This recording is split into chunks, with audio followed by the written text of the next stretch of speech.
ముక్కలు ముక్కలు ముక్కలు ముక్కలు ముక్కలు ముక్కలు అంటే మరి ఏదో కోడి కూర ముక్కలు యాడకూర ముక్కలు అనుకునేరు కాదు వామ్మ నేను దండం పెట్టి ఆయన బొక్కలు కాని రాకుండా ముక్కలు చేస్తారట. అమ్మ చూసినావా ఎంత కరకు వచ్చింది కథ.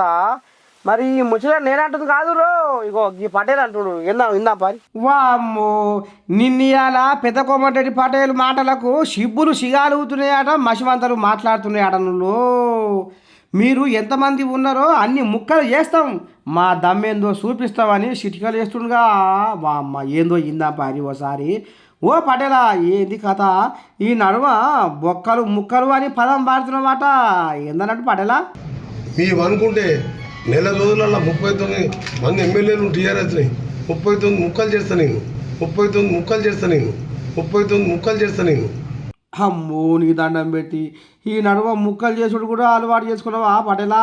వాము ఎట్ట కొడుతుండ్రు. మాకు అలవాటు లేదు. ఈ 64 మంది మంచి పనులు చేసి వచ్చే 5 ఏళ్ళ 100 మంది ఎమ్మెల్యేని గెలిపించుకుంటాం.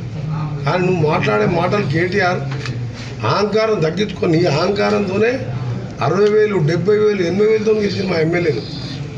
ఓహో అర్థమైంది. కేటీ రాములు నిన్న మొన్న ఊర్ల పొంటి జనాలు కరెంటు బిల్లులు సోనియా గాంధీకి పంపమని చెప్పే కదా.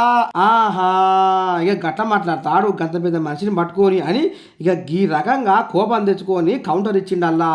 నీ దండం పెట్టి రాములకు మరి ఇక ఏడంగా కాలిందో కానీ. ఇంకా ఏం సంగతి పడేలా చెప్పు. భారతదేశ చరిత్రలో ఇంత మెజార్టీతో ఇప్పుడు గెలవలే. కొన్ని సీట్లు ఆలస్యమని, కొన్ని సీట్లు మేము పొరపాటు చేసినాం, కొన్ని సీట్లలో వాళ్ళు అడ్డగోలే డబ్బులు దోచుకున్న డబ్బులు పెట్టినాం. లేకపోతే ఈసారి కూడా 80 వస్తున్నాయి. మంచి పనులు చేసి 100 సీట్లు తెచ్చుకుంటాం.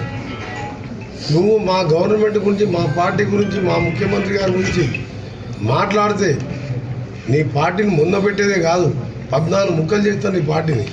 మాకు పెద్ద లెక్క కాదు, మాకు అధికారం ముఖ్యం కాదు, గెలిచిన ఎమ్మెల్యేలతో పనిచేస్తాం. ఇంకా గిదన్నట్టులా పాడైపోను. ఇక ఈ రాములన్నకేమో ఎట్లా ఓడిపోతుంది అని బాగా తలకాయకి ఎక్కినట్టుంది. అదే మనాది పెట్టుకుంటూ ఈ మనిషి సలగుండా ఎట్లా ఇదైతుడు ఏం కదో మొత్తానికి అన్ని తీట పంచాలే పూసుకొస్తుండ్రులా. ఇక మరి అంటే ఊరుకుంటారా కాదిమోళ్ళు? ఇంకా వీళ్ళు పవర్లో ఉన్నోళ్ళు ఎట్లా ఉంటుంది ఇంకా ఇలా పలుకువాడి. ఎందుకేం రావులన్నా ఈ పాడైపోను జర ఏదో కరో గంజో తాగి నిమ్మలంగా ఉండరు. అదే 4 రోజుల మందం